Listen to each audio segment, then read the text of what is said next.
Hello friends, आप सबका स्वागत है आपके अपने यूट्यूब चैनल फार्मा एमसीक्यू में। तो देखो बच्चों, अभी एम्स का भी आप लोगों का एग्जामिनेशन डेट आपका 26 को हमारा एग्जाम होना है। ओके, तो इसके लिए जितना हो सके उतना रिवीजन करिए। तो ये रिवीजन की ही सीरीज है अभी, ठीक है। बाकी मैंने आपको 5000 प्लस एमसीक्यूज की सीरीज प्रोवाइड कराई है, उसको जितना हो सके उतना रिवाइज करो। ओके, और जो भी आपने अपने शॉर्ट नोट्स बनाए हैं वो रिवाइज करो, ठीक है। अभी इसमें जो है कुछ क्वेश्चंस लेके आई हूँ जिन्हें हम लोग जो है इसमें रिवाइज करेंगे। ओके, तो ये रिवीजन की अब सीरीज है, ठीक है। इसमें हम जो है रिवीजन ही करेंगे, ठीक है।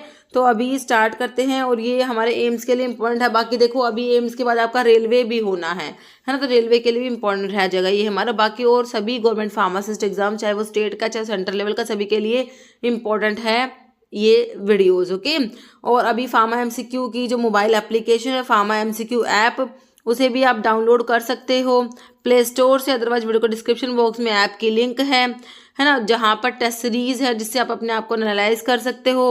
और अभी आपके जो एग्जामिनेशन है तो वहाँ पर जो भी कोर्सेज है उसमें 25% का डिस्काउंट भी चला हुआ है। ओके, तो आप जाके विजिट कर सकते हो, ठीक है बच्चों। तो अभी इस वीडियो में हम देख लेते हैं कैसे क्या क्वेश्चंस हमने इंक्लूड करे हैं। ओके, तो स्टार्ट करते हैं। देखियो हमारा वीडियो नाइट्रिक एसिड गिव है ना। तो एसाफोइटिडा जो होता है हमारा ओलियो गम रेजिन्स में, मैंने आपको 3 ड्रग बता रखे, गूगल मिर और एसाफोइटिडा होती है ना। तो एसाफोइटिडा जो है ओलियो गम रेजिन्स में आता है। इसका सोर्स आपको पता है फिरूला फोइटिडा होता है, और अम्बेलिफेरी इसकी फैमिली होती है एसाफोइटिडा की, है ना। इसमें फिरूलिक एसिड प्रेजेंट होता है। डेविल्स डंग इसका सिनोनिम याद रखना, डेविल्स डंग होता है। ओके, तो देखो इसकी जो केमिकल टेस्ट के ऊपर क्वेश्चन है कि नाइट्रिक एसिड के साथ में ना एसाफोटिडा कौन सा कलर देगा, है ना। रेडिश ब्राउन देगा। तो ये रेडिश ब्राउन कलर ना सल्फ्यूरिक एसिड के साथ में देता है। ये ग्रीन कलर है, येलोइश ऑरेंज है, या ब्लू फ्लोरेसेंस है। तो हमारा जो एसाफोटिडा है ना, और एक ना कार्बोनेटिव भी होता है एसाफोटिडा। ओके, एक बार क्वेश्चन बना हुआ है, एसाफोटिडा का यूज़ क्या है, कार्बोनेटिव होता है, हींग जिसको हिंदी में बोलते हो, है ना। ठीक है, तो इसका जो है नाइट्रिक एसिड के साथ ना बच्चों ग्रीन कलर देगा। कौन सा देगा? Option B, green colour. Okay, Nisha in callus culture roots can be induced by the supply of, देखिए रूट्स को इंड्यूस करने के लिए जो ऑक्सिन होता है ना, ऑक्सिन जो ये देखिए प्लांट हार्मोन्स होते हैं, फाइटो हार्मोन्स भी जिन्हें बोलते हो, प्लांट हार्मोन्स। तो ऑक्सिन होता है, जिबर्लिन होता है, साइटोकाइनिन होता है ना। ये तीनों तो प्लांट की ग्रोथ को प्रमोट करते हैं, ग्रोथ प्रोमोटर होते हैं। और जो आपका एब्सिसिक एसिड होता है और एक इथाइलिन होता है, ये आपके क्या होते हैं, ग्रोथ को इनिबिट करते हैं, ग्रोथ इनिबिटर होते हैं, है ना। तो ये 5 होते हैं total plant hormones, phyto hormones जिन्हें बोलते हो, प्लांट ग्रोथ रेगुलेटर इन्हें कहा जाता है। ऑक्सिन, जिबर्लिन, साइटोकाइनिन और एब्सिसिक एसिड और इथाइलिन, है ना। 3 तो प्रोमोटर हो गए और 2 इनिबिटर जो ग्रोथ को इनिबिट कराते हैं। तो देखो ऑक्सिन जो होता है रूट के ग्रोथ के लिए रिक्वायर्ड होता है। रूट के लिए कौन सा हार्मोन चाहिए हमें? ऑक्सिन। तो कह रहे कैलस कल्चर में root can be induced by the supply. Root कैसे इंड्यूस होगी भाई? ऑक्सिन की सप्लाई से। देखो auxin and no cytokinin, higher concentration of auxin, lower concentration of cytokinin, higher concentration of cytokinin, lower auxin, अभी दोनों equal में। तो देखो इसमें होता है कि भाई ऑक्सिन तो ज़्यादा हो और साइटोकाइनिन का लोअर कंसंट्रेशन हो, तो जो है root can be induced. Okay, तो आंसर ऑप्शन बी हो जाएगा। नेक्स्ट है what are known as balsams. भाई बाल्सम्स क्या होते हैं? बाल्सम्स जो होते हैं ना रेजिन्स, जिनके साथ में जो बेंजोइक एसिड या सिनेमिक एसिड मिला होता है, जैसे कि आपके बाल्सम ऑफ टोलू है, बाल्सम ऑफ पेरू है ना। ये हमारे क्या है, बाल्सम्स में आते हैं। ये टोलू बाल्सम, पेरू बाल्सम, है ना। मायरोजालम बाल्समम सोर्स होता है इनका, लेग्यूमिनोसी फैमिली होती है। ओके, देखो resin dissolve in volatile oils, mixture of volatile oil with sesquiterpenes, solidified resin devoid of volatile terpene या polysaccharide mixed with volatile oil. तो बच्चों ये रेजिन्स होते हैं dissolve in volatile oil. Okay, option A हो जाएगा, है ना। और इसमें बेंजोइक एसिड और सिनेमिक एसिड भी प्रेजेंट होते हैं, है ना। नेक्स्ट देखो which of the following is GLP-1 agonist, है ना। ग्लूकागोन, GLP मतलब ग्लूकागोन लाइक पेप्टाइड 1 एगोनिस्ट कौन सा है? सीटाग्लिप्टिन तो DPP-4 इनिबिटर होता है। प्रेमलिनटाइड, एक्जिनेटाइड, इपालरिस्टैट। तो ये देखो बच्चों एक्जिनेटाइड होता है। एक्जिनेटाइड क्या है? GLP-1 का एगोनिस्ट होता है, एनालॉग होता है, GLP-1 एनालॉग। एक्जिनेटाइड, देखो GLP-1 जो होता है ना, ग्लूकागोन लाइक पेप्टाइड 1 इसका फुल फॉर्म है, ठीक है। इसके जो एगोनिस्ट में एक्जिनेटाइड आता है, तो एक्जिनेटाइड क्या, सिंथेटिक GLP-1 एनालॉग होता है। देखो ये GLP जो होता है, ये एक क्या होता है, इंक्रेटिन होता है, इंक्रेटिन। तो इसको ना हमारा DPP-4 जो होता है, DPP डाईपेप्टाइल पेप्टाइडेज 4 जो होता है ना, तो ये इससे रेजिस्टेंट होता है। ओके, तो ये ध्यान रखना है। और DPP-4 इनिबिटर अगर आप लोग पढ़ोगे तो उसमें आपके ग्लिप्टन वाले ड्रग आते हैं, जैसे सीटाग्लिप्टन हो गया। जैसे polarographic method of analysis to obtain individual amount of Cu2+ and CD2+ in a given mixture, इन आयंस का जो मिक्सचर है ना, Cu2+, CD2+ का जो मिक्सचर है उसमें से इनको अलग अलग सेपरेट करना है। तो polarographic method of analysis to obtain individual amount of, इनका जो इंडिविजुअल अमाउंट है आयंस का मिक्सचर्स में से, is achieve by measuring their. तो इनमें से इनका क्या मेजर करके जो है इनका अमाउंट मेजर कर सकते हो। देखो पोलैरोग्राफी जो होता है ना, इसमें एक इंपॉर्टेंट बात है रखना, इसमें ड्रॉपिंग मरकरी इलेक्ट्रोड यूज होता है। एक माइक्रो इलेक्ट्रोड होता है जो पोलराइजेबल होता है। कई बार क्वेश्चन बन जाता है ड्रॉपिंग मरकरी इलेक्ट्रोड कहाँ पर यूज करते हो बच्चों, तो पोलैरोग्राफी में यूज होता है। तो बच्चों इसमें क्या होता है, डिफ्यूजन करंट को मेजर किया जाए, DC डिफ्यूजन करंट जो होता है ना, तो उसको मेजर किया जाता है पोलैरोग्राफी में। तो जो ये आपका आयंस के मिक्सचर है ना, इसमें से जो सेपरेट करना है भाई कौन सा इनके कितना अमाउंट है, तो वो पता लगाएंगे कैसे, इनकी जो डिफ्यूजन करंट है ना उसको मेजर करके, है ना। तो देखो half wave potential, migration current, diffusion current, तो आंसर बच्चों हो जाएगा डिफ्यूजन करंट, है ना।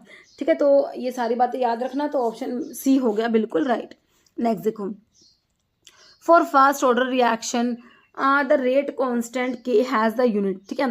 तो फास्ट ऑर्डर रिएक्शन के लिए जो रेट कांस्टेंट होता है K, उसका यूनिट आपने याद रखना है कि सेकंड इनवर्स होता है। ऑप्शन क्या हो जाएगा, D हो जाएगा, सेकंड इनवर्स। ओके, जैसे deoxy position of deoxyribose in DNA। देखो भाई DNA जो होता है हमारा डीऑक्सीराइबो न्यूक्लिक एसिड, इसकी फुल फॉर्म होती है ना। तो क्या होता है, एक डीऑक्सीराइबो न्यूक्लिक एसिड, डी से डीऑक्सी, मतलब कि इसमें हमने पढ़ा है जो हमारे जो DNA है, RNA है जैसे, है ना, तो ये न्यूक्लिक एसिड है। तो न्यूक्लिक एसिड जो है न्यूक्लियोटाइड से मिलके बने हैं, है ना। तो इनमें नाइट्रोजनस बेस होता है, प्लस शुगर होता है, प्लस फॉस्फेट ग्रुप होता है ना। तो नाइट्रोजनस बेस हमारे प्यूरिन, पिरिमिडिन ये सब आते हैं, शुगर होता है, फॉस्फेट होता है। शुगर जो होता है बच्चों वो हमारा राइबो मतलब कि पेंटोज होता है, पेंटोज बोलो, 5 कार्बन वाला पेंटोज जो होता है ना, पेंटोज शुगर होता है आपके DNA RNA में। अब DNA में जो पेंटोज शुगर जो होता है DNA में कौन सा है, डीऑक्सीराइबोज है, डीऑक्सीराइबोज आपको नाम से पता लग रहा है, डीऑक्सीराइबो न्यूक्लिक एसिड, मतलब कि डीऑक्सीराइबोज शुगर है। और RNA का नाम क्या है, राइबो न्यूक्लिक एसिड, इसमें जो है राइबोज शुगर होता है, राइबोज क्या है, पेंटोज शुगर है 5 कार्बन वाला, ठीक है। समझ आ गई, बिल्कुल आ गई। तो कह रहे हैं कि deoxy position of deoxyribose in DNA। तो जो डीऑक्सीराइबोज है ना, इसमें जो डीऑक्सी जो पोजीशन है वो कौन से नंबर कार्बन पर होता है। तो याद क्या रखना है बच्चों, जो सेकंड नंबर का कार्बन होता है वही पोजीशन डीऑक्सी होती है, आपने याद रखना है, ठीक है बच्चों। तो आंसर ऑप्शन B हो गया। नेक्स्ट देखो बच्चों, the following criteria should be considered when reviewing medications for addition to the hospital formulary. भाई हॉस्पिटल फॉर्मुलरी जो होती है उसमें कोई भी मेडिसिन जो है हमने ऐड करनी है, तो कौन सा क्राइटेरिया को रिव्यू करना पड़ेगा, है ना। कोई मेडिसिन है जो हॉस्पिटल फॉर्मुलरी में सारी हमारी मेडिसिन होती है ना, तो कौन सा किस बात को रिव्यू करोगे भाई, कोई भी आप मेडिसिन ऐड करोगे फॉर्मुलरी में तो क्या आपको मतलब कि रिव्यू करना पड़ेगा। देखो कह रहे हैं amount of sample provided to hospital physicians, कह रहे हैं amount of samples provided to hospital physicians, research fund donated to the hospital by the pharmaceutical company, तो इसकी तो कोई ज़रूरत नहीं है, ना इसकी ज़रूरत है। Whether it is gluten free oral, तो ऐसा भी नहीं है। देखो ये हो जाएगा national adverse drug reaction report को हमें रिव्यू करना पड़ेगा, ठीक है। ऑप्शन क्या हो जाएगा C।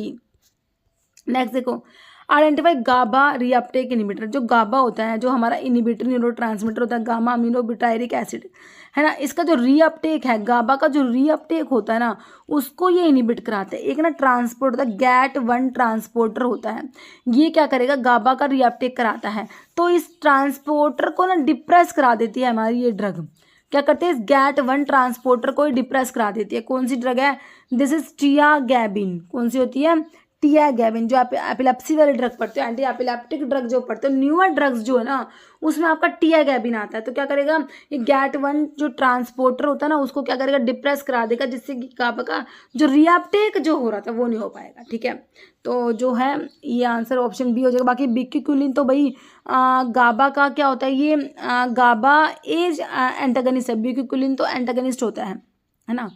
और जो है और बैक्लोफन गाबा बी एगोनिस्ट होता है। ओके, नेक्स्ट है, a set of closely related genes of genetic markers that are inherited as a single unit, है ना। तो इसे क्या कहोगे, सिस्ट्रॉन। सिस्ट्रॉन देखो एक DNA का सेगमेंट होता है ना। ठीक है, सिस्ट्रॉन जीन फैमिली हैप्लोटाइप या हैप्लोइड, तो ये हैप्लोटाइप होता है। ठीक है, ऑप्शन सी।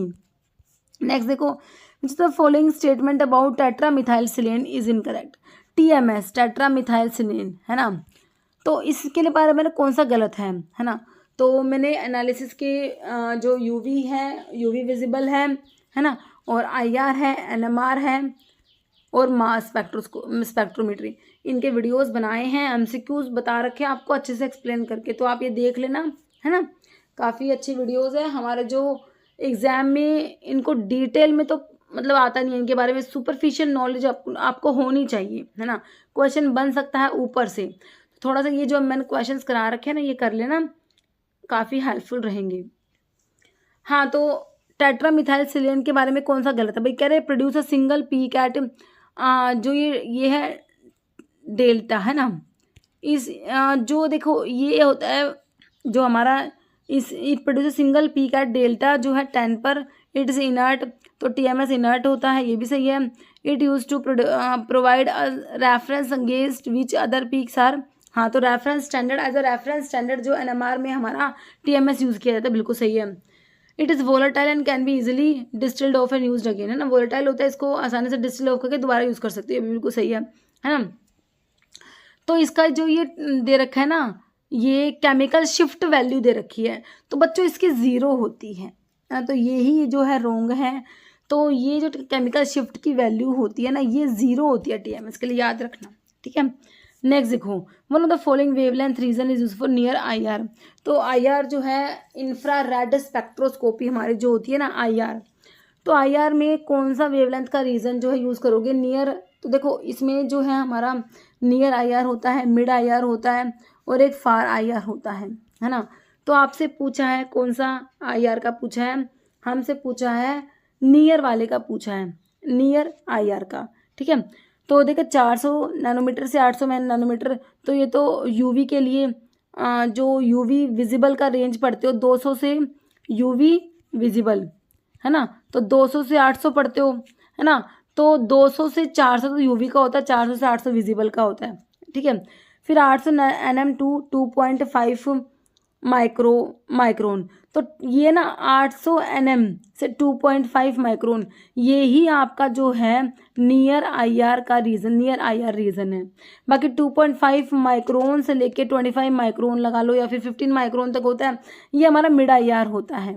ठीक है, और 15 माइक्रोन से 0.04 सेंटीमीटर। ठीक है, तो बच्चों इसमें जो है हमारा नियर IR जो हो गया, ये ऑप्शन जो है बी हो गया। बाकी IR का वीडियो बना रखा है, उसमें बहुत बढ़िया तरीके से मैंने सारे रीजंस आपको बता रखा है, वो वीडियो देख लेना, है ना।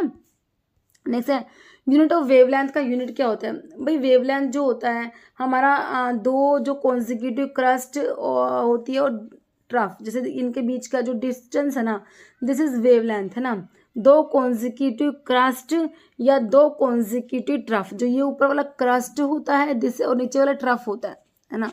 तो या तो इन दोनों के बीच का या फिर जो है इन दोनों के बीच का, ये डिस्टेंस हमारा होता है वेवलेंथ, है ना। इसको डिनोट किया जाता है लैम्डा से वेवलेंथ को, और इसकी यूनिट कितनी होगी, क्या होगी इसकी डिस्टेंस वाली यूनिट होगी, मीटर होगी, है ना।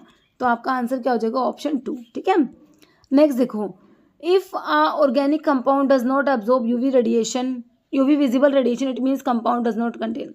भाई UV विजिबल रेडिएशन आपका कंपाउंड अब्जॉर्ब नहीं कर रहा, इसका मतलब कंपाउंड में क्या प्रेजेंट नहीं है भाई, कॉन्जुगेशन प्रेजेंट होना बहुत ज़रूरी है। कोई भी कंपाउंड आप UV विजिबल में स्टडी करते हो तो उस कंपाउंड में कॉन्जुगेशन होना बहुत ज़रूरी है। ठीक है, तो कॉन्जुगेटेड डबल बॉन्ड जो है उसमें प्रेजेंट नहीं है, इसलिए वो यूवी विजिबल रेडिएशन को एब्जॉर्ब नहीं कर रहा। क्या प्रेजेंट नहीं है उसमें? Conjugated double bond. Okay, option C. Next देखो, इन मास स्पेक्ट्रोस्कोपी, मतलब कि इसके लिए मास स्पेक्ट्रोमीट्री वर्ड यूज होता है ना। Positively charge ions can be produce by, है ना। तो आपके जो पॉजिटिव चार्ज आयंस इसमें प्रोड्यूस होते हैं, कैसे प्रोड्यूस होते हैं? क्योंकि इसमें ना पॉजिटिव चार्ज आयंस को इसमें हम डिटरमाइन कर सकते हैं, उनको ही हम आगे स्टडी कर सकते हैं, एनालिसिस कर सकते हैं पॉजिटिव चार्ज आयंस की। तो सबसे पहले जो आपका जो आयंस होता है उसको पॉजिटिव चार्ज आयन में कन्वर्ट किया जाता है।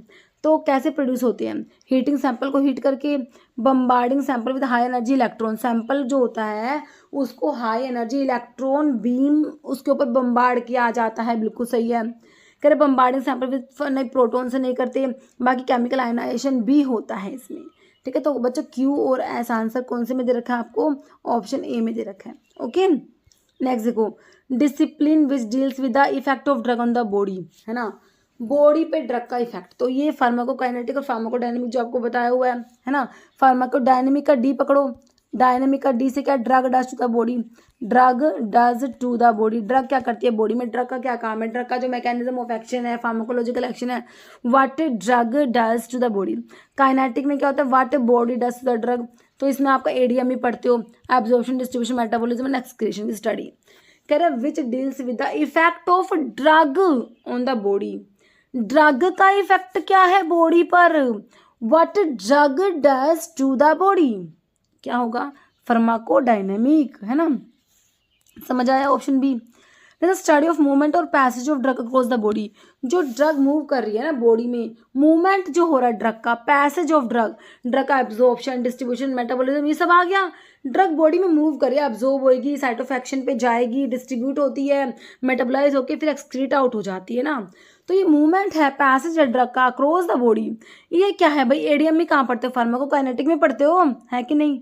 तो देखो, फार्माकोथेरेपेटिक विजिलेंस है, फार्माकोडायनेमिक हमारा फार्माकोकाइनेटिक हो जाएगा, ऑप्शन बी। ओके, जैसे विच ऑफ द फॉलोइंग में cause cycloplegia when used topically in the eye, cycloplegia cause कराता है तो कौन सा है ये बताओ? टॉपिकली यूज करोगे, कॉर्टिसोन, फाइसोस्टिग्मिन। तो फाइसोस्टिग्मिन तो भाई इनडायरेक्ट एक्टिंग कोलिनर्जिक ड्रग है ना। कोलिनर्जिक ड्रग तो जो हमारा है मियोसिस करा देती है ना। तो इसमें जो है ये साइक्लोप्लेजिया नहीं कराएंगी। एट्रोपिन कराएगा, बिल्कुल कराएगा। एट्रोपिन जो है हमारा एंटीकोलिनर्जिक होता है, तो ये मिड्रियासिस कराता है और साइक्लोप्लेजिया भी कराता है। ठीक है, बाकी पिलोकार्पिन भी नहीं होगा। Next, most common dose side effect of salbutamol. Salbutamol जो होता है बच्चों क्या होता है? बीटा 2 एगोनिस्ट होता है। क्या होता है? ब्रोंकोडाइलेटर होता है ना। तो देखो साल्बुटामोल जो है इसके जो एडवर्स इफेक्ट है, डोज रिलेटेड साइड इफेक्ट बताना है। नर्वसनेस, पाल्पिटेशन, रेस्टलेसनेस, ट्रेमर्स सब कुछ कराता है, सारे के सारे इसके जो एडवर्स इफेक्ट में आते हैं। लेकिन जो डोज रिलेटेड साइड इफेक्ट है that is tremors, muscle tremors, option D. Okay, next देखो, which one of these contain benzhydryl group, कोई किस में प्रेजेंट है? हिस्टामिन तो बीटा इमिडाजोलाइल इथाइलामीन डेरिवेटिव होता है, इमिडाजोल रिंग है इसमें तो ना। डाइफिनहाइड्रामिन, डाइमिनहाइड्रेट बोथ, मतलब ऑप्शन बी एंड सी। देखो बी एंड सी दोनों में सेम रिंग प्रेजेंट है, याद रखना। बी एंड सी दोनों में क्या सेम रिंग है? कौन सी? बेंजहाइड्राइल। ओके, ऑप्शन डी हो जाएगा। नेक्स्ट देखो, which among the following is diuretic, इनमें से कौन सा डायूरेटिक है जो डायूरेसिस कराएगा? डायूरेटिक जो होता है ना। देखो विनका दिया है, विनका तो इसमें विनक्रिस्टिन, विनप्लास्टिन होता है, जो तो एंटी नियोप्लास्टिक होता है ना। एंटी कैंसर ड्रग में हमारा विनका एल्कलॉइड, विनक्रिस्टिन, विनप्लास्टिन आते हैं, तो ये डायूरेटिक नहीं होगा। वसका, तो वसका जो क्विनाजोलिन एल्कलॉइड में आता है, क्विनाजोलिन ऐसा थोड़ा। वसिका इसका सोर्स है, कैंथेसी फैमिली होती है, तो ये हमारा क्या होता है? एक्सपेक्टोरेंट होता है। गोखरू डायूरेटिक होता है, सैपोनिक ग्लाइकोसाइड्स की ड्रग है। गोखरू ट्रैवुलस टेरेस्ट्रस सोर्स है, जैकोफाइलेसी फैमिली, गोखरू डायूरेटिक होता है। बाकी इर्गोट इंडोल एल्कलॉइड्स में आता है। ठीक है, तो ऑप्शन सी सही हो जाएगा। नेक्स्ट है कैरिका पपाया प्लांट गिव्स, तो कैरिका पपाया प्लांट क्या देगा भाई? पैपेन, इससे क्या ऑप्शन होता है? पैपेन, कैस्कैरिन, विनक्रिस्टिन, तो भाई ये ऑप्शन सिंपल है, पैपेन हो जाएगा। Carica papaya plant gives papain, papain proteolytic enzyme है। Then colchicum, which colour is produced due to colchicine with 70% sulphuric acid, colchicum autumnale Liliaceae family वाला जो अमीनो एल्कलॉइड्स वाला कॉल्चिकम है, इसमें कॉल्चिसिन प्रेजेंट होता है ना, जो एक्यूट गाउट के लिए यूज़ करते हो। तो कह रहे हैं कॉल्चिसिन की वजह से इसमें कौन सा कलर प्रोड्यूस होगा 70% सल्फ्यूरिक एसिड के साथ में। तो भाई ये देख लो, ब्लैक, रेड, ब्राउन या येलो प्रोड्यूस होता है 70% सल्फ्यूरिक एसिड के साथ में। कॉल्चिसिन की वजह से कॉल्चिकम येलो कलर देता है। कौन सा? Yellow. Next, which of the following laxative belong to the family Polygonaceae. Senna, aloe, rhubarb, cascara सारे लैक्सेटिव होते हैं। पॉलीगोनेसी फैमिली किसकी है? सना की होती है, लेग्यूमिनोसी होती है। सना की कौन सी पड़ी है बच्चों? लेग्यूमिनोसी पड़ी है। रुबाब, कैस्ट्रोल रिसिनस कॉम्युनिस यूफोर्बिएसी फैमिली रुबाब की होगी ना, रुबार्ब, रियम पामेटम और पॉलीगोनेसी फैमिली, है ना। Next, chemically which is of the following is use for detection of boric acid. भाई बोरिक एसिड के डिटेक्शन के लिए क्या यूज़ करोगे? टर्मरिक करोगे, मिर करोगे, बेंजोइन या नीम, है ना। बोरिक एसिड डिटेक्शन के लिए भाई टर्मरिक हल्दी करेंगे, मिर करेंगे, बेंजोइन या neem. Turmeric, curcuma, longa, curcuma, turmeric, हल्दी यूज़ करेंगे, है ना।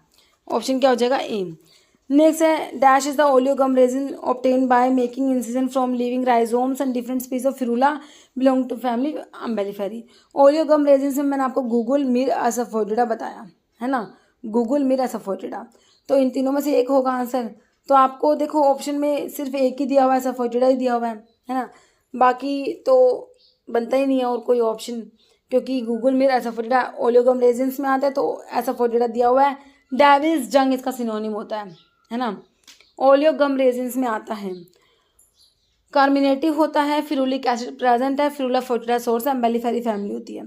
कोरिएंडर, धनिया, कोरिएंडम सटाइवम, है ना। और ये वोलेटाइल ऑयल वाली ड्रग में आता है कोरिएंडर, और ये भी एम्बेलिफेरस फ्रूट है, कोरिएंडर, धनिया, है ना। डी लिनालूल प्रेजेंट है, डी लिनालूल कोरिएंडर में 90% तक। फैनल, सौंफ जो होता है, फोनिकुलम वल्गर एम्बेलिफेरस फ्रूट है, इसमें फैनकोन और एनिथोल प्रेजेंट होते हैं। फैनकोन पंजेंट है, एनिथोल स्वीट होता है। जिंजर, अदरक, जिंजिबर ऑफिसिनल सोर्स है, जिंजिबरेसी फैमिली होती है ना। चलो भाई नेक्स्ट, जिंजर रेजिन्स वाले ड्रग में आता है भाई। नेक्स्ट देखो, dash organic compounds of plant and animal origin with on acidic और एंजाइमेटिक हाइड्रोलिसिस गिव वन और मोर sugar moiety along with non sugar moiety. Sugar plus non sugar, glycone plus ए ग्लाइकोन, किस में पढ़ते हो? ग्लाइकोसाइड्स ना, है ना। तो ग्लाइकोसाइड्स ऐसे ऑर्गेनिक कंपाउंड्स होते हैं प्लांट या एनिमल ओरिजिन के, जिनको एसिडिक या एंजाइमेटिक हाइड्रोलिसिस से क्या देते हैं? ये sugar plus non sugar, glycone plus aglycone देते हैं। ओके, नेक्स्ट है black catechu is also known as दालचीनी, तो ये सिनेमोन के लिए दालचीनी वर्ड यूज होता है। कत्था, लौंग, क्लोव, जायफल या कत्था, तो कत्था हो जाएगा इसका ऑप्शन बी, कत्था, ब्लैक कैटेचू, है ना। तो ब्लैक कैटेचू का सिनोनिम कत्था, कच, खादिर, कटेचू, कटेचू, और सोर्स है heartwood of acacia catechu, Leguminosae family है। नेक्स्ट है caffeine and theobromine is example of, किसके एग्जाम्पल है भाई? क्विनोलिन में तो QCC से याद करो, 2 ड्रग, सिनकोना और कैम्टोथीका। Tropane alkaloids, belladonna, datura, stramonium, hyoscyamus, duboisia and Coca, है ना। प्यूरिन में टी, कॉफ़ी, ये सारे आते हैं प्यूरिन में। तो कैफीन जो है इनमें ही प्रेजेंट है हमारा, तो ये प्यूरिन अल्कलॉइड्स, जिसके लिए म्यूरिक साइड टेस्ट पढ़ते हो। इंडोल अल्कलॉइड्स में हमारा इर्गोट आता है, रोवोल्फिया आता है, विनका आता है, फाइसोस्टिग्मा और नक्सोमिका आता है। ठीक है, तो लिख भी रखे भाई, इर्गोट के जो इंडोल अल्कलॉइड्स में ergot, nux vomica, physostigma, rauwolfia and vinca. Isoquinoline alkaloids की ड्रग कौन सी है भाई? Opium, curare, ipecac, berberis, hydrastis है। ट्रोपेन अल्कलॉइड्स में belladonna, datura, stramonium, hyoscyamus, duboisia and coca. Quinoline में QCC, सिनकोना और कैम्टोथीका। पायरिडिन में पाइला से याद रखो, पाइला, लोबेलिया और अरिका। इमिडाजोल, इमिडाजोल, हाँ, जैबोरंडी, जो पिलोकार्पिन जो होता है ना, पिलोकार्पस जैबोरंडी में। क्विनाजोलिन में वसका, ओके। प्यूरिन में कोकोआ सीड, टी और कॉफ़ी, है ना। स्टीरॉयड में VAK, विराटर, माशोगंधा एंड कुर्ची। एमिनो अल्कलॉइड में कॉल्चिकम, एफेड्रा, एकोनाइट एंड ग्लोरियोसा, है ना। CAGE से भी याद कर सकते हो इसको। नेक्स्ट है if treated with dilute sulphuric acid, cinchona gives which of the following fluorescence? Blue, purple, yellow या पिंक। तो कह रहा है कि सिनकोना जो है, सिनकोना, है ना, तो ये डाइल्यूट सल्फ्यूरिक एसिड के साथ में देगा ब्लू फ्लोरेसेंस, ऑप्शन ए। कह रहा cinchona bark when moist with sulphuric acid and observe under UV ultraviolet light shows a blue fluorescence due to methoxy group of quinine quinidine. Thalleioquin test जो होता है ये भी आपका सिंकोना के लिए ही होता है। इसमें इमराल्ड ग्रीन कलर देखने को मिलता है। Powder drug give emerald green colour with bromine water and dilute ammonia solution. जैसे in posology Dilling's formula is use to calculate. Posology में जो पढ़ते हो Young's formula, Dilling's formula, Fried's formula, ये तीनों जो है एज पे बेस्ड होते हैं। और Clark formula according to body weight होता है ना। और देखिए डीलिंग्स फॉर्मूला पूछा है तो ये तो एज पे बेस्ड है। Dose proportional to gender, age, surface area, body weight. तो बच्चों ये ऑप्शन बी हो जाएगा, एज पे बेस्ड होता है ये। Young's formula, Dilling's formula, Fried's formula. Okay next Wurster process can be use to. Tablet को कोट करने के लिए डिटरमाइन डिसइंटीग्रेशन टाइम नहीं होता भाई। गैस स्टरलाइज पेरेंटल ऐसा भी नहीं है भाई। Automatic filling of capsule tablet coating के लिए होता है, ऑप्शन ए।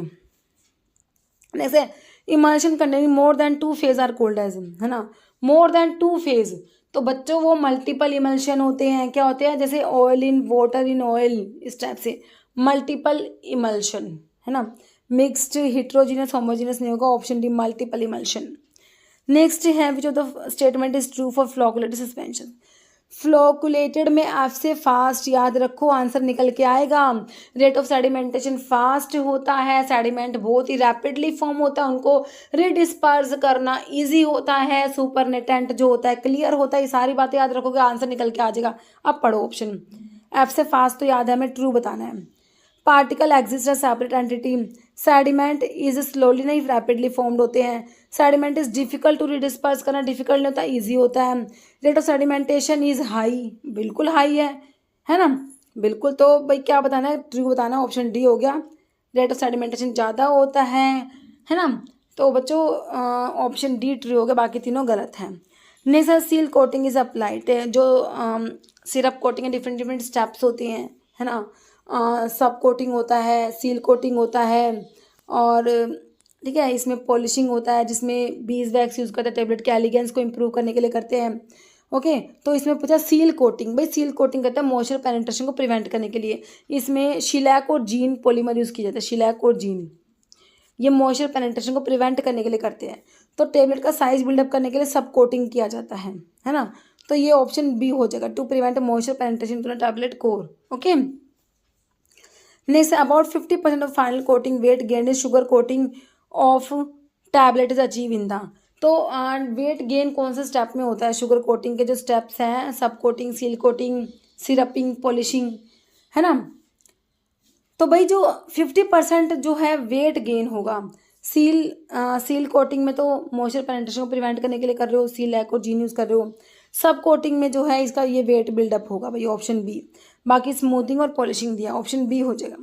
जैसे colourants are added in the process sugar coating in one of the following step.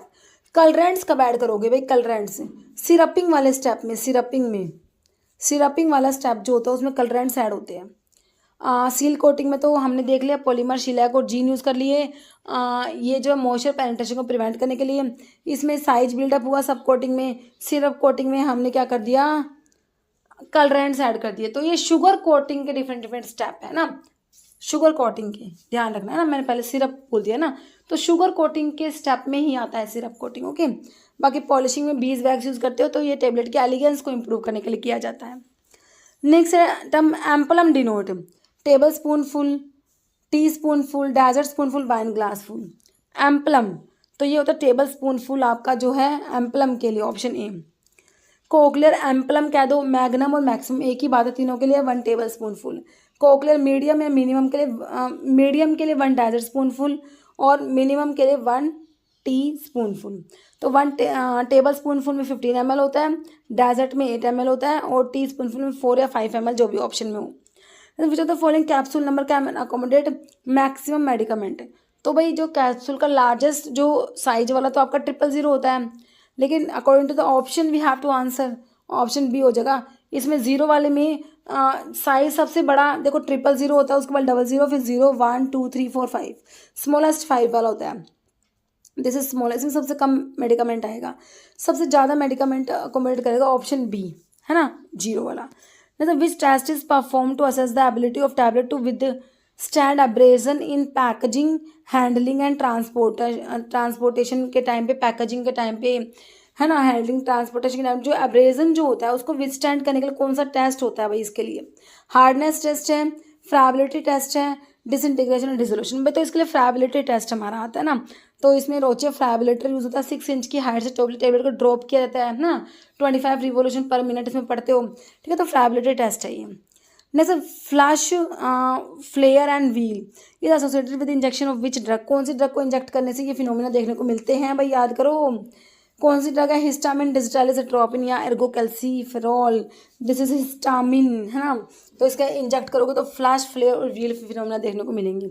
Histamine तो ये आपका मास्ट सेल्स और बेसोफिल सेल्स में प्रेजेंट होता है, मास्ट सेल्स, मास्ट और बेसोफिल्स में, ओके। बीटा इमिडाजोलाइल इथाइलामिन डेरिवेटिव होता है हिस्टामिन। नेक्स्ट देखो, which of the following drug is bronchodilator, bronchi को डायलेट करेगा, बीटा 2 का एगोनिस्ट होगा, बता दो कौन सा है? साल्बिटामोल फर्स्ट ऑप्शन में दिख गया भाई हमें तो। रेंटेडिन वाले हमारे H2 ब्लॉकर होते हैं भाई, H2 ब्लॉकर। रेंटेडिन तो भाई फिर भी इसमें तो फिरान रिंग प्रेजेंट है, ऐसा कौन सा H2 ब्लॉकर है इसमें फिरान रिंग है? अगर क्वेश्चन आ जाए तो रेंटेडिन आंसर करना ना भूलना, ठीक है। डिजॉक्सिन, डिजिटॉक्सिन तो डिजिटालिस सोप्टेन होता है, कार्डिक ग्लाइकोसाइड्स होते हैं, है ना। तो ये फोर्स ऑफ कॉन्ट्रैक्शन जो होता है हार्ट का, फोर्स ऑफ कॉन्ट्रैक्शन उसको बढ़ाते हैं, हार्ट रेट को कम कराते हैं बच्चों, याद रखना, फोर्स ऑफ कॉन्ट्रैक्शन को बढ़ा देते हैं, है ना। तो कंजस्टिव हार्ट फेलियर में इसको यूज़ करते हो। बाकी कॉस्प्रिन दिया, ठीक है, आंसर ऑप्शन ए हो गया। नेक्स्ट है कैफीन इज, तो कैफीन जो है ये हमारे प्यूरिन अल्कलॉइड में, टी, कॉफीन सब में प्रेजेंट है कैफीन। तो भाई ये होता है ज़ैंथीन डेरिवेटिव होता है, तो ये होता है 137 ट्राईमिथाइल ज़ैंथीन, याद रखना 137 ट्राईमिथाइल ज़ैंथीन। नेक्स्ट है ट्राईहेक्सीफेनिडाइल इज यूज्ड इन, ट्राईहेक्सीफेनिडाइल क्या है भाई, कौन सी क्लास की ड्रग है? सेंट्रल एंटीकोलिनर्जिक का बच्चों, क्या है? Central anticholinergic. प्रोसाइक्लिडिन होता है, बाईपेरिडन होता है और ट्राईहेक्सीफेनिडाइल या बेंजोहेक्सोल होता है, बेंजोहेक्सोल। तो बच्चों है क्या ये सेंट्रल एंटीकोलिनर्जिक है। पार्किंसंस की ड्रग पढ़ते हो, एक तो होती है जो डोपामिन के लेवल को बढ़ाएंगी, है ना, तो डोपामिन के एगोनिस्ट दे दिए, प्रिकर्सर दे दिया आपने, है ना। बाकी एक सेंट्रल एंटीकोलिनर्जिक भी देते हो इसमें, ठीक है, क्योंकि पार्किंसंस में होता क्या है, डोपामिन और एसिटाइलकोलिन का इम्बैलेंस हो जाता है भाई। डोपामिन कम हो गया, एसिटाइलकोलिन तो उतना ही है, लेकिन डोपामिन कम होने से दोनों में इम्बैलेंस हो गया ना। तो क्या करोगे, या तो इसे बढ़ाओ, डोपामिन को बढ़ाओ, या एसिटाइलकोलिन को कम करो। तो डोपामिन के तो उसको बढ़ाने के लिए dopaminergic agonist, dopamine facilitator, dopamine के प्रिकर्सर ये सब देते हैं, और सेंट्रल एंटीकोलिनर्जिक्स दिए जाते हैं, है ना। तो भाई ट्राईहेक्सीफेनिडाइल वहीं आता है, तो पार्किंसंस के लिए यूज़ करोगे। और एक और इम्पॉर्टेंट बात कि भाई ड्रग इंड्यूस्ड पार्किंसोनिज्म जो होता है, ड्रग इंड्यूस्ड पार्किंसोनिज्म, उसमें भाई हमारे सेंट्रल एंटीकोलिनर्जिक ही प्रेफर किए जाते हैं, ड्रग इंड्यूस। जैसे कि आपकी एंटीसाइकोटिक ड्रग देते हो भाई, साइकोसिस में डोपामिन बढ़ा हुआ है, अब साइकोसिस वाले पेशेंट्स को क्या करा भाई, एंटीसाइकोटिक ड्रग दे दी, उसने डोपामिन को कम कराया। अब डोपामिन को कम कराया तो डोपामिन तो कम हो गया, डोपामिन के कम होने से क्या हो गया भाई, हमारा पार्किंसन डिजीज इंड्यूस हो गया। This is known as drug induced parkinsonism. इसके लिए सेंट्रल एंटीकोलिनर्जिक्स दिए जाते हैं, ओके, ध्यान रखना थोड़ा सा। तो भाई इसका आंसर तो मेरे हिसाब से ऑप्शन ए समझ आ चुका है। नेक्स्ट है ferrous sulphate is use to treat anaemia, vomiting, diarrhoea, acidity. बिल्कुल सिंपल है भाई, अनीमिया को ट्रीट करने के लिए यूज करोगे ferrous sulphate. Next pharmacy council of India is doing all of below function except, PCI के फंक्शंस के ऊपर क्वेश्चन है। पीसीआई सेंट्रल काउंसिल जिसे बोलते हो, pharmacy council of India. To regulate minimum educational standards in pharmacy institute, बिल्कुल सही है। To prescribe minimum standard of education required to registered as a pharmacist, ये भी बिल्कुल सही है। To compile and maintain central register for pharmacist, का जो सेंट्रल रजिस्टर वो भी पीसीआई मेंटेन करते हैं, भी बिल्कुल सही है। तो क्या सही नहीं है, एक्सेप्ट पूछा है। टू प्रिस्क्राइब ड्रग, भाई पीसीआई ड्रग थोड़ी प्रिस्क्राइब करेगी, तो ऑप्शन डी हो गया, है ना। नेक्स्ट है which of the following is acts of which a member of the state pharmacy council, state pharmacy council के एक्स ऑफिशियो मेंबर के ऊपर क्वेश्चन है। Chief pharmacist of government hospital, chief administrative medical officer of state, registered pharmacy assistant drug controller. तो भाई ये हो जाएगा हमारा ऑप्शन बी। जो एक्स ऑफिशियल मेंबर है स्टेट फार्मेसी काउंसिल के, वो है chief administrative medical officer of the state होता है, ऑप्शन बी। और भी सारे इसमें लिखे हुए हैं। तो स्टेट फार्मेसी काउंसिल जो है इसमें रजिस्टर्ड फार्मासिस्ट होते हैं, कितने होते हैं? तो देखो भाई इसमें 6 रजिस्टर्ड फार्मासिस्ट जो होते हैं वो 6 होते हैं, मतलब इलेक्टेड मेंबर जो है ना ये 6, इसमें से 6 तो रजिस्टर्ड फार्मासिस्ट होंगे और 1 मेंबर इलेक्टेड होके आता है MCI से, medical council of India. Nominated member जो होते हैं उनमें 5 member at least 3 shall be registered pharmacist nominated by state government. और एक्स ऑफिशियल मेंबर्स जो होते हैं एक तो chief administrator medical officer of state होता है, office in charge of drug and cosmetic act होता है, गवर्नमेंट एनालिस्ट होता है। ये आपके एक्स ऑफिशियल मेंबर होता है स्टेट फार्मेसी काउंसिल के, है ना। नेक्स्ट देखो, blood bank comes under the schedule. तो ब्लड बैंक जो है कौन सा शेड्यूल में आता है? शेड्यूल बी में आता है। तो बी में ए से एप्लीकेशन, बी से फीस याद रख रखा है हमने ना, ए से एप्लीकेशन है, बी से फीस याद रखे हो। डी में drug exempted from certain provision applicable to import याद कर रखे हैं मेरे बच्चों ने।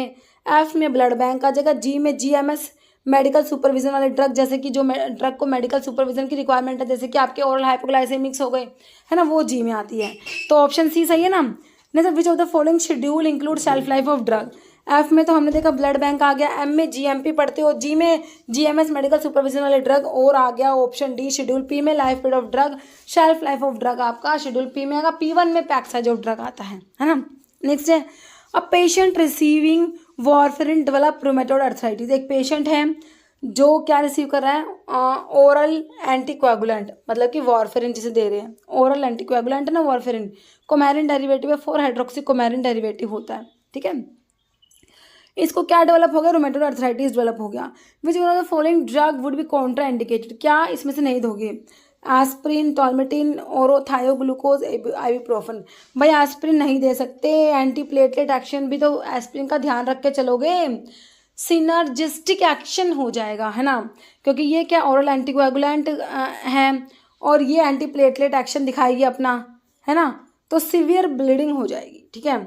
तो भाई आंसर ऑप्शन ए हो जाएगा, ठीक है। कॉन्ट्रा इंडिकेटेड होगी, जो पेशेंट्स वॉरफेरिन ले रहे हैं उनको ये एस्प्रिन नहीं देना, ठीक है, कॉन्ट्रा इंडिकेटेड है। Correct option for the following from the following for dropping mercury electrode. DME जो है उसके बारे में करेक्ट बात बतानी है। तो पहले तो आपको पता है DME यूज़ कहाँ होता है। भाई जो आप पोलैरोग्राफी पढ़ते हो एनालिसिस में, पोलैरोग्राफी जो होता है हमारा, तो पोलैरोग्राफी में आपका जो होता है इंडिकेटर इलेक्ट्रोड जो होता है ना, इंडिकेटर इलेक्ट्रोड हमारा DME होता है, ड्रॉपिंग मरकरी इलेक्ट्रोड, है ना। ड्रॉपिंग मतलब कि drop of the mercury fall होती है कैपिलरी में से, ड्रॉपिंग मरकरी इलेक्ट्रोड, है ना। तो ये आपका होता है इंडिकेटर इलेक्ट्रोड जो पोलैरोग्राफी में यूज़ होता है ना। पोलैरोग्राफी में करंट और वोल्टेज का ग्राफ प्लॉट होता है, इस टाइप से ग्राफ आता है इसमें, ओके। तो ये सब पोलैरोग्राफी के बारे में वहाँ पर पढ़ लेंगे। तो इसमें हमें क्वेश्चन क्या कह रहा है कि भाई कौन सा बात ड्रॉपिंग मरकरी इलेक्ट्रोड के बारे में सही है। तो DME जो होता है हमारा माइक्रो इलेक्ट्रोड होता है, ध्यान रखना है क्या होता है, माइक्रो इलेक्ट्रोड होता है, और ये एज अ इंडिकेटर इलेक्ट्रोड काम करता है। पोलैरोग्राफी में इंडिकेटर इलेक्ट्रोड होता है, एक्ट एज कैथोड की तरह काम करता है, और ये हमारा माइक्रो इलेक्ट्रोड होता है बच्चों, पोलराइजेबल होता है, ध्यान रखना। इसका सरफेस एरिया बहुत ही स्मॉल होता है ना। ये सारी बातें इसके बारे में। तो अभी ऑप्शन देखो आपको क्या कह रहा है, कह रहा है ड्रॉपिंग मरकरी इलेक्ट्रोड पोलराइजेबल होता है, बिल्कुल होता है भाई। हमारा इंडिकेटर इलेक्ट्रोड है, ड्रॉपिंग मरकरी इलेक्ट्रोड है, पोलराइजेबल होता है। जबकि जो मरकरी पूल इसमें होता है वो एक्ट करता है as a reference electrode, act as anode, तो वो नॉन पोलराइजेबल होता है ना। कह रहा है इट इज माइक्रो इलेक्ट्रोड, बिल्कुल सही कह रहा है। फिर कह रहा है DME एक्ट एज कैथोड, तो ड्रॉपिंग मरकरी इलेक्ट्रोड एक्ट करता है as cathode and mercury pool act as anode, ये भी बिल्कुल सही है। तो आपका आंसर क्या हो जाएगा? ऑप्शन डी हो जाएगा, all of the above, okay. बाकी पोलैरोग्राफी में हम इसको डिटेल में पढ़ लेंगे, ओके। नेक्स्ट है choose the correct statement. Correct बता दो भाई इसमें कौन सा करेक्ट है। क्या mitochondria is the centre of cellular respiration, तो बिल्कुल सही है भाई। सेलुलर रेस्पिरेशन जो हमारा माइटोकॉन्ड्रिया में होता है, बिल्कुल सही है।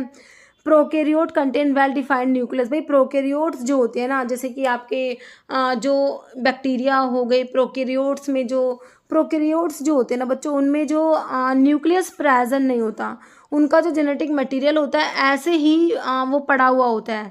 तो इनमें ना कोई न्यूक्लियस ऐसा नहीं होता कि जेनेटिक मटेरियल न्यूक्लियस में है, जैसे कि यूकेरियोट्स में होता है, वेल डिफाइंड न्यूक्लियस प्रेजेंट होता है, बट ऐसा प्रोकैरियोट्स में नहीं होता है ना, प्रोकैरियोट्स में न्यूक्लियस प्रेजेंट नहीं होता, गलत लिखा हुआ है। कह रहे DNA does not contain genetic material, but genetic information तो हमारा डीएनए में ही स्टोर होता है, तो बट डज नॉट लिखा हुआ तो ये भी गलत है। कह रहे ह्यूमन हैव 49 क्रोमोसोम्स, भाई हमने पढ़ा है क्रोमोसोम्स तो 46 होते हैं, 23 पेयर्स कह दो या 46 क्रोमोसोम्स कह दो, एक ही बात है। 23 पेयर्स होते हैं, टोटल कहोगे तो 46 क्रोमोसोम्स होते हैं। तो करेक्ट तो मेरे बच्चों ऑप्शन ए ही है, बाकी तीनों बातें तो इनकरेक्ट है। ओके, नेक्स्ट देखो, a dash is the electrode whose potential is known as remains constant. कौन सा इलेक्ट्रोड इसका पोटेंशियल में पता होता है और वो कॉन्स्टेंट रहता है। तो देखो हमारा जो इसमें देखो reference indicator pH electrode graphite, तो जो रेफरेंस इलेक्ट्रोड बच्चों होता है ना, वो क्या होता है, उसका पोटेंशियल हमें पता होता है और वो कॉन्स्टेंट होता है। रेफरेंस इलेक्ट्रोड का पोटेंशियल आपको पता होता है और वो कॉन्स्टेंट होता है ना, तो ऑप्शन ए हो जाएगा। नेक्स्ट है half wave potential is dependent on, तो हाफ वेव पोटेंशियल जो है इसको डिनोट करते हैं ई हाफ से डिनोट करते हैं, तो ये डिपेंड किस पे करता है। देखो ये भी क्वेश्चन पोलैरोग्राफी से है। जब आप पोलैरोग्राफी पढ़ते हो तो इसमें जो ग्राफ मैंने आपको बताया वोल्टेज और करंट का ग्राफ आता है, तो ये ग्राफ इसमें ये इस टाइप से इसमें ग्राफ देखने को मिलता है। तो यहाँ पर जो होता है ये तो आपका रेजिडुअल करंट आई आर से डिनोट करते हैं इसको, ये आपका डिफ्यूजन करंट आई डी से डिनोट करते हैं, ये लिमिटिंग करंट आई एल से डिनोट करते हैं इसको, ठीक है। ये होता है मतलब कि ये जो यहाँ तक है आपका रेजिडुअल करंट होता है, उसके बाद डिफ्यूजन करंट होता है, उसके बाद लिमिटिंग करंट होता है।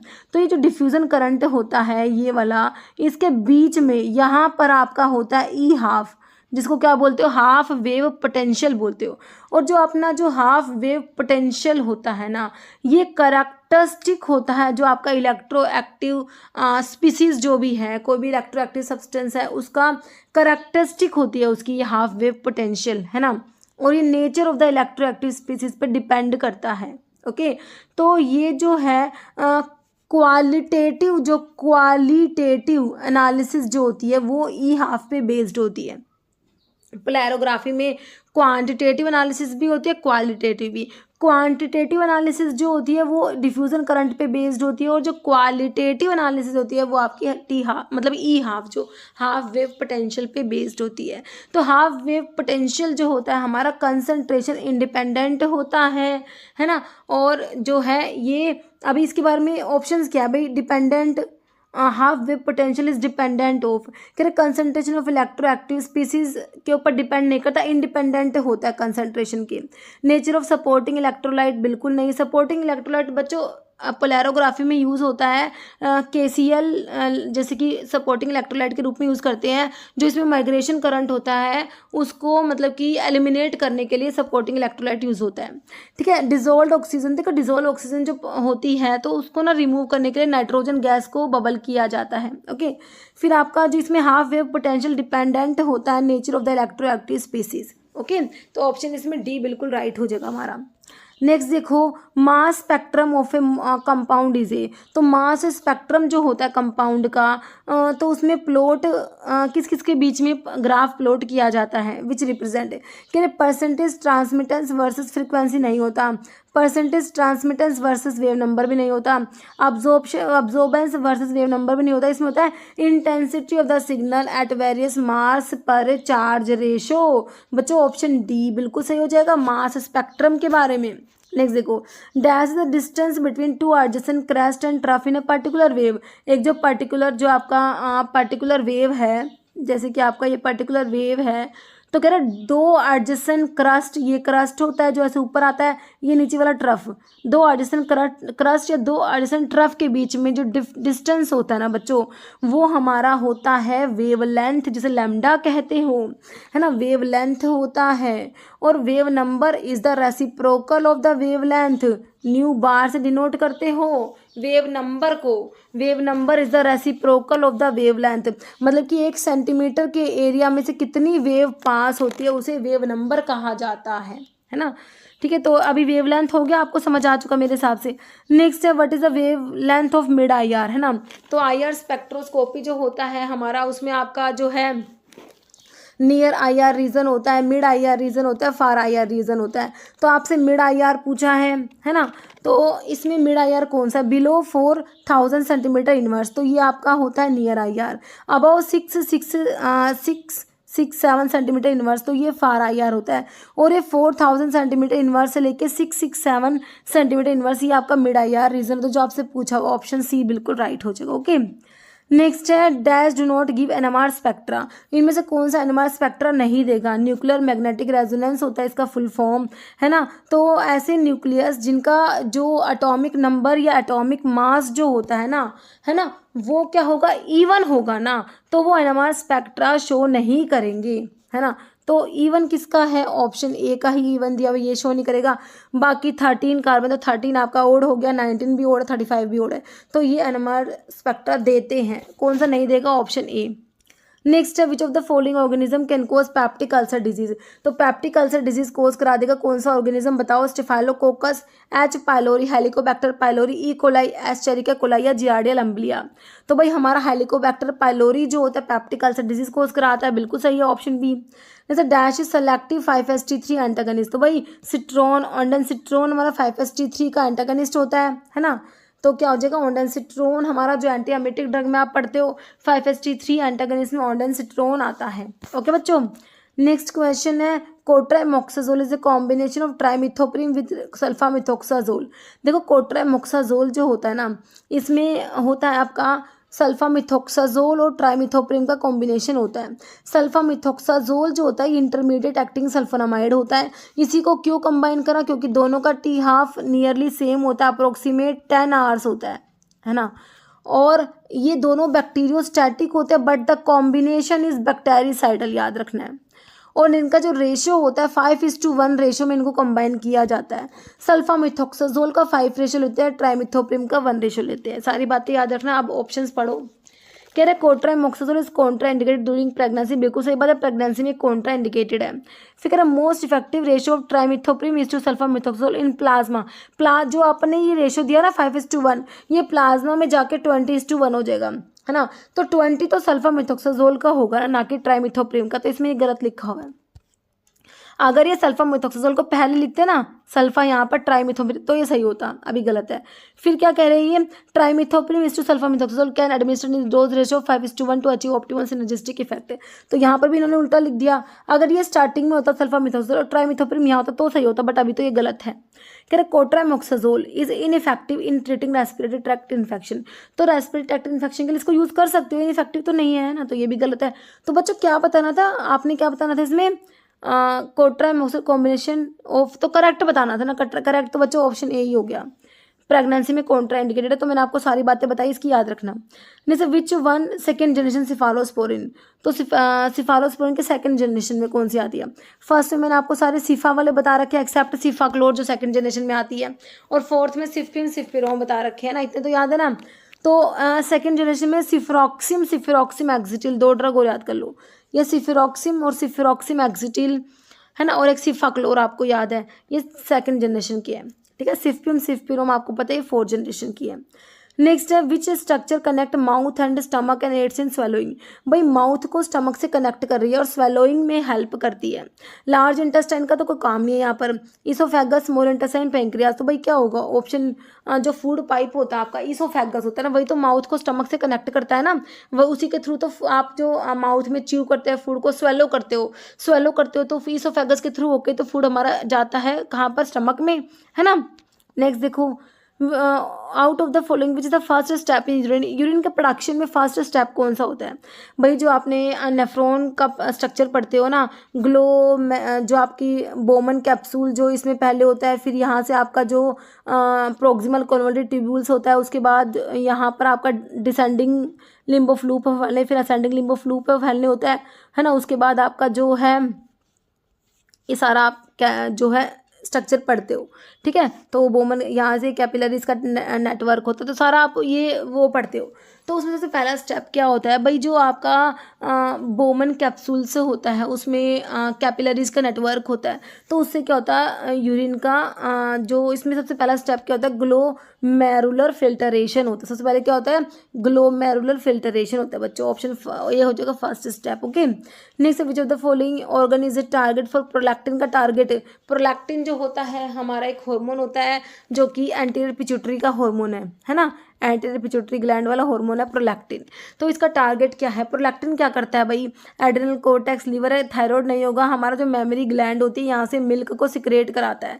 भाई प्रोलैक्टिन ने मिल्क को सिक्रेट करा दिया। अब जो मिल्क इजेक्शन का काम होता है ना, मिल्क का इजेक्शन है ना, वो हमारा ऑक्सीटोसिन कराता है। लव हार्मोन भी से बोलते हो है ना, ऑक्सीटोसिन जो होता है वो इजेक्ट करने का काम कराएगा, और मेमोरी ग्लैंड से मिल्क को सिक्रेट करा रहा है हमारा प्रोलैक्टिन। ध्यान रखना, दोनों अलग अलग चीज़ें हैं। जैसे posture and balance of the body is control by, हमारी बॉडी का पोस्चर या बैलेंस है वो कौन कंट्रोल करेगा भाई, सेरिब्रम करेगा। सेरिब्रम तो लार्जेस्ट पार्ट होता है हमारे ब्रेन का, तो सेरिबेलम जो होता है ना ये कंट्रोल करता है हमारी बॉडी का पोस्चर और बैलेंस जो होता है ना, उसको सेरिबेलम कंट्रोल करता है। कौन करता है, सेरिबेलम, है ना। नेक्स्ट क्या है, term cell was given by, जो सेल वाली जो टर्म है सेल, ये टर्म किसने बताई थी, इसके बारे में किसने दिया term, Robert Hooke, Tatum, Swann and none. तो रॉबर्ट हुक ने, है ना, और न्यूक्लियस रॉबर्ट ब्राउन ने। ओके, नेक्स्ट है which of the following is critical requirement for hospital pharmacist to ensure effective patient care. कह रहे comprehensive knowledge of drug interactions and patient safety, expertise in facility maintenance, strong marketing skills या proficiency in medical billing. तो बताओ क्या होना चाहिए, तो option A बिल्कुल सही है भाई। कह रहे क्रिटिकल रिक्वायरमेंट हॉस्पिटल फार्मासिस्ट की to ensure effective patient care, तो भाई कॉम्प्रिहेंसिव नॉलेज होनी चाहिए ड्रग इंटरैक्शंस के बारे में और पेशेंट सेफ्टी। नेक्स्ट है, in the context of clinical pharmacy what is the primary goal of pharmacist when providing patient counselling and advice for the use of common drug, है ना। कह रहे क्लिनिकल फार्मेसी के कंटेक्स्ट में जो primary goal है pharmacist का, when providing patient counselling provide करते हैं तो प्राइमरी गोल क्या है फार्मासिस्ट का, एंड एडवाइस करते हैं for the use of common drug, तो प्राइमरी गोल क्या है। कह रहे प्रमोट करेंगे ब्रांड नेम मेडिकेशंस को, प्रमोट करेंगे क्या ब्रांड नेम को, ऐसा तो नहीं करेंगे। Maximise profit for the pharmacy, ऐसा भी नहीं होगा। Ensuring patient safety and optimising drug therapy या reducing the duration of patient interaction, से भी नहीं होगा। तो एंश्योर करेंगे पेशेंट की सेफ्टी एंड ऑप्टिमाइज करेंगे ड्रग की थेरेपी, ऑप्शन 3। ओके, नेक्स्ट है केराटिन क्या है भाई, हार्मोन है, स्ट्रक्चरल प्रोटीन है, ग्लूटीन है, पेप्टोन है। तो भाई हमारा केराटिन जो है स्ट्रक्चरल प्रोटीन में आता है ना। नेक्स्ट है distance between each turn in the helical strand of DNA का जो हेलिकल स्ट्रैंड है उसकी जो ईच टर्न होता है उसके बीच का डिस्टेंस कितना होता है बताना है। 20 आर्मस्ट्रोन, 34, 28 या 42, तो ये कितना होता है बच्चों, 34 आर्मस्ट्रोन होता है, ऑप्शन बी। नेक्स्ट है method of DNA application. DNA application का मतलब है डीएनए से डीएनए की कॉपी बनना, जो डीएनए से डीएनए बनता है उसे डीएनए का रेप्लिकेशन कहते हो। तो जो मेथड है डीएनए रेप्लिकेशन का propose by Watson and Crick ने जो डीएनए रेप्लिकेशन का मेथड बताया तो वो क्या है भाई, semi conservative, conservative, dispersive, rolling loop, तो वो सेमी कंजर्वेटिव होता है, ऑप्शन ए। नेक्स्ट है beta oxidation of fatty acid occur in, तो फैटी एसिड का बीटा ऑक्सीडेशन कहाँ पर होता है, peroxisome, peroxisome and mitochondria, mitochondria या ईआर, तो भाई कहाँ पर होता है, माइटोकॉन्ड्रिया में होता है। कहाँ पर होता है, माइटोकॉन्ड्रिया में। नेक्स्ट है cholesterol consist of dash carbon atom, तो कोलेस्ट्रॉल में कितने कार्बन एटम होते हैं, 27, 30, 14 या 35। कोलेस्ट्रॉल जो होता है बच्चों उसमें कितने कार्बन एटम होते हैं, उसमें होते हैं ऑप्शन है 27। नेक्स्ट है process of breeding, stocking and experimentation of animals are known included under, है ना। तो जो ब्रीडिंग, स्टॉकिंग एंड एक्सपेरिमेंट, जो एनिमल के ऊपर जो एक्सपेरिमेंट्स होते हैं तो ये सब का इसका जो प्रोसीजर होता है किस में इंक्लूड किया गया है, डी टैब में, डीपीसीओ, सीपीसीएससी एंड डीपीएस, तो भाई ये सीपीसीएससी आएगा। D TAB drug technical advisory board है, DPCO drug price control order है, एनडीपीएस जो आपका narcotic drug and psychotropic substance act है। सीपीसीएससी ये जो होता है कमिटी होता है for the purpose of control and supervision of experiments on animal. Okay, next है barrier cream are use to protect the skin from, तो बैरियर क्रीम्स जो होती है वो स्किन को प्रोटेक्ट करती है किससे, सनलाइट इंजरी से, माइक्रो ऑर्गेनिज्म से, viral infection, industrial chemical, UV rays से, तो ये यूवी रेज वाला हो जाएगा ऑप्शन डी। इंडस्ट्रियल केमिकल और यूवी रेज से प्रोटेक्ट करती है स्किन को बैरियर क्रीम्स। जैसे which among the following tablet is use in oral cavity में, कौन सा टैबलेट यूज करते हो ओरल कैविटी में, हाइपोडर्मिक टैबलेट्स होती हैं, ट्रोचेज होती है, फिल्म कोटेड या डिस्पेंसिंग टैबलेट्स होती हैं। तो जो हमारे ट्रोचेज होते हैं, लोजेंजिस होते हैं, डेंटल कोन्स होते हैं, है ना, सबलिंगुअल टैबलेट्स होती हैं। तो ये सारी ओरल कैविटी की है भाई, बक्कल टैबलेट्स हो गई, ट्रोचेज, लोजेंजिस, डेंटल कोन, सबलिंगुअल टैबलेट्स, ये सारे जो ओरल कैविटी में यूज़ करी जाती हैं, है ना, ओरल कैविटी में। ओके, नेक्स्ट क्वेश्चन है the chemical use for fumigation of room के फ्यूमिगेशन के लिए कौन से केमिकल यूज़ करते हो? Formaldehyde, acetaldehyde, helium and nitrogen. तो फ्यूमिगेशन के लिए हमारा फॉर्मल्डिहाइड यूज़ किया जाएगा, ऑप्शन ए। नेक्स्ट है tyndallisation is the process of, tyndallisation में क्या होता है बच्चों?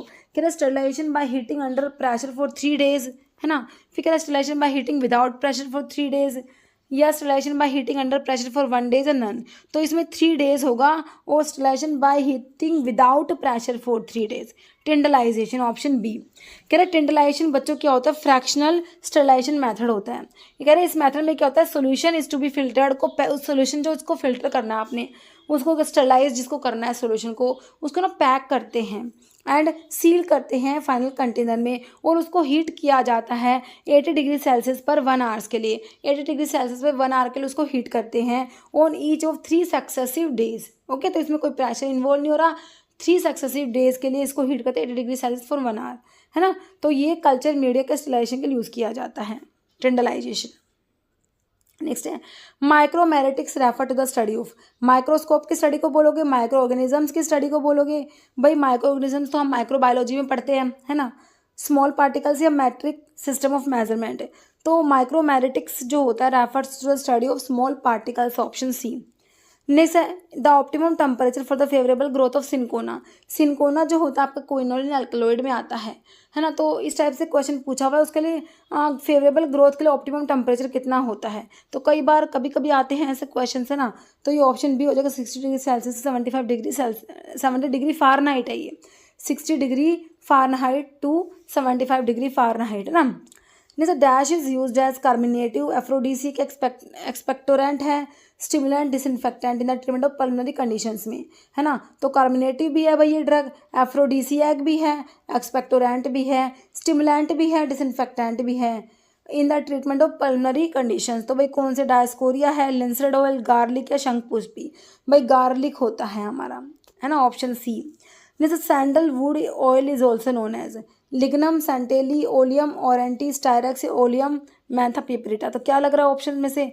ऑप्शन ए लिग्नम सेंटेली, है ना। नेक्स्ट है what is which of the following antitoxic consist of fresh and dry leaves of Ocimum sanctum, है ना। तो किसका सोर्स है? ओसिमम सैंक्टम, तुलसी का होता है ना। वसिका तो क्या होता है? क्विनाजोलिन अल्कलॉइड में अधतोड़ा वसिका, ए धतोड़ा वसिका एकैंथेसी फैमिली होती है ना। Tolu balsam, balsam of tolu, balsam of Peru, myroxylon, balsamum, है ना, वो है ये। तुलसी हो जाएगा ओसिमम सैंक्टम, लैबिएटी फैमिली है हमारी तुलसी की, है ना, लैबिएटी, ऑप्शन सी। और ये एंटीटसिव है। नेक्स्ट देखो, तो ये सोर्स लिखे हुए हैं टोलू बाल्सम का Myroxylon balsamum, Leguminosae family. Turpentine का लिखा हुआ पाइनस रोक्सबर्गी, पाइनेसी फैमिली। जैसे इनमें system of classification crude drug are divided into part like leaves, fruits, flowers, wood, bark.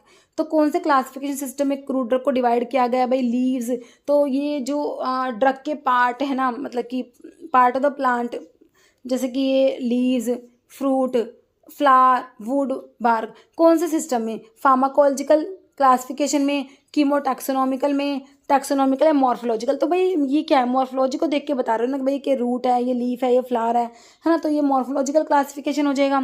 Next है if it is a syrupy thick liquid है, translucent होता है when fresh होता है, एंड ऑन कीपिंग इसको रखोगे इट बिकम ओपेक बन जाएगा and granular due to crystallisation of glucose. इसमें ना ग्लूकोज है उसका क्रिस्टलाइजेशन हो जाएगा। कह रहे which pharmaceutical aid is being referred to in the above sentence. तो इसमें किसकी बात हो रही है? हनी, ट्रैक एंड स्टार्च या इंडियन गम। तो भाई हमारा हनी होता है, ऑप्शन ए। नेक्स्ट है Japanese isinglass is commonly known as guar flour है, ग्राउंडनट ऑयल, ट्रैकेंट है, अगार अगार। तो ये ऑप्शन डी हो जाएगा हमारा अगार अगार, है ना। तो ये जो अगार जो होता है ना, इसको जापानीज इंसिंगलास भी बोलते हैं, वेजिटेबल जिलेटिन, है ना। नेक्स्ट है crude fibre in pepper volatile oil should not be more than 2%, 6, 15 या 10%। Answer is option C 15%। जैसे which of the following is used as a powerful astringent and also in the treatment of diarrhoea and dysentery. Powerful astringent है और diarrhoea and dysentery के treatment में use किया जाता है। Vinblastine, vincristine, तो विनका एक्लोड होते हैं, ये तो आपके एंटी कैंसर ड्रग में आते हैं। जिम्नेमा सिल्वेस्ट्री एस्क्लेपिडेसी फैमिली वाला काइनो या विनक्रिस्टिन, तो भाई ये हो जाएगा आपका काइनो जो होता है ना, ये ऑप्शन सी। एस्ट्रिंजेंट ये टैनिन्स में आता है, कंडेंस्ड टैनिन्स में आप पढ़ते हो, है ना। टीरोकार्पस मार्सुपियम लेगुमिनोसी फैमिली होती है ना, वो ही होता है ये किनो। तो ये क्या है, पावरफुल एस्ट्रिंजेंट होता है और यूज़ करते हैं also in the treatment of diarrhoea and dysentery में भी यूज़ करते हैं इसको। ऑप्शन सी हो जाएगा काइनो, है ना। तो टीरोकार्पस जो कंडेंस्ड टैनिन्स पढ़ते हो, कंडेंस्ड टैनिन्स में हमारा black catechu, pale catechu, Pterocarpus आता है ना, ब्लैक कैटेचू, पेल कैटेचू, और इसमें अशोका भी आता है। ओके, और ये टीरोकार्पस मार्सुपियम लेगुमिनोसी फैमिली होती है और इसका सिनोनिम होता है इंडियन किनो ट्री। नेक्स्ट है Dioscorea tubers contain dash of starch, तो भाई ये देखो ये हो जाएगा 75% स्टार्च होता है। नेक्स्ट है हार्डनेस रेंज ऑफ टैबलेट का, जो हार्डनेस रेंज होता है यूजुअली कितना होता है, टैबलेट का जो हार्डनेस रेंज है वो यूजुअली कितना होता है, 1 to 2 किलोग्राम होता है, 0.5 से 1 किलोग्राम, 3 to 7 या नन। तो भाई ये हो जाएगा आपका 3 to 7 किलोग्राम हो जाएगा हार्डनेस जो रेंज होता है हमारा टेबलेट का। Next term capsula is given from, capsule is given derive from capsula which is a, तो कैप्सूल जो टर्म है हमारा कैप्सूला से डिराइव किया गया है। तो कैप्सूला क्या है, ग्रीक टर्म है, स्पेनिश, लैटिन या फ्रेंच, तो मोस्टली हमारे लैटिन टर्म से डिराइव होते हैं ना, तो ऑप्शन सी लैटिन टर्म हो जाएगा ये। Next saccharin is sweeter than sucrose, तो सैकरिन बच्चों जो होता है ना वो 500 टाइम स्वीटर देन सुक्रोज होता है ना, 500 टाइम कितना होता है, 500 टाइम स्वीटर देन सुक्रोज होता है सैकरिन।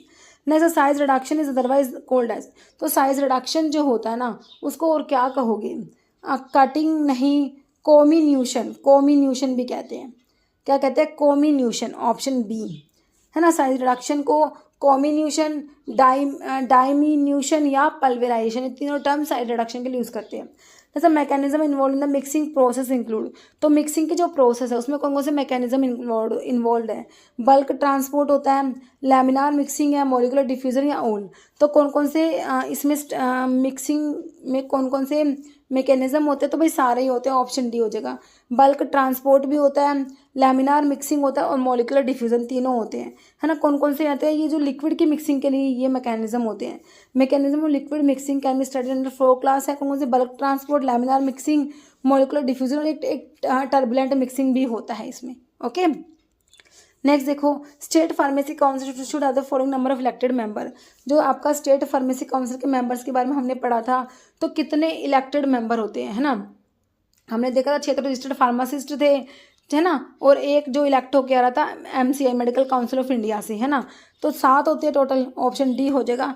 कितने इलेक्टेड मेंबर होते हैं, 7 होते हैं। तो देखो इलेक्टेड में एक 6 रजिस्टर्ड फार्मासिस्ट हो गए, एक member elected by MCI। Okay, फिर नॉमिनेटेड में है आपके 5 member, at least 3 shall be registered pharmacy nominated by government. Ex officio में आपका chief administrative medical officer of the state, officer in charge of drug and cosmetic act and government analyst.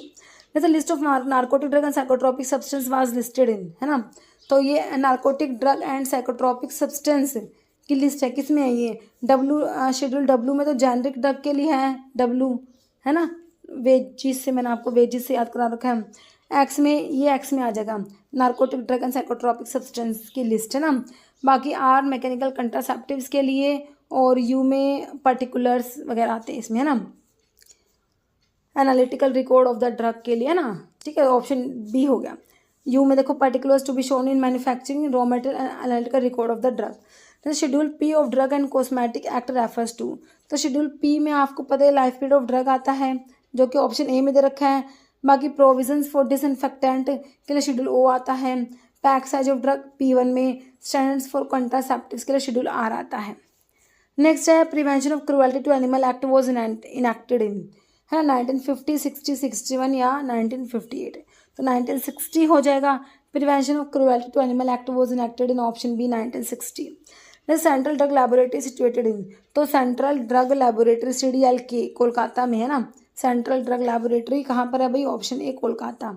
Okay, central drug laboratory है हमारी कोलकाता में। Central research institute CRIC Kasauli में, central drug research institute drill Lucknow में है, और Indian veterinary research institute हमारा कहाँ पर है, इज्जत नगर में। ओके, ठीक है बच्चों, तो ओके। तो अभी एक क्वेश्चन जिसका आंसर आप लोग देने वाले हो कमेंट बॉक्स में। आप लोगों के लिए क्या क्वेश्चन है, which of the following is GLP-1 agonist, sitagliptin, pramlintide, exenatide या इपाल रीस्टार्ट। तो इसका आंसर आप लोगों ने कमेंट बॉक्स में देना है। इस वीडियो में इतना ही। अगर आपको वीडियो अच्छी लगे इसे लाइक करना, शेयर करना, चैनल पे नए हैं तो मैं आप लोगों से रिक्वेस्ट है कि चैनल को प्लीज सब्सक्राइब जरूर करना। Okay, thank you.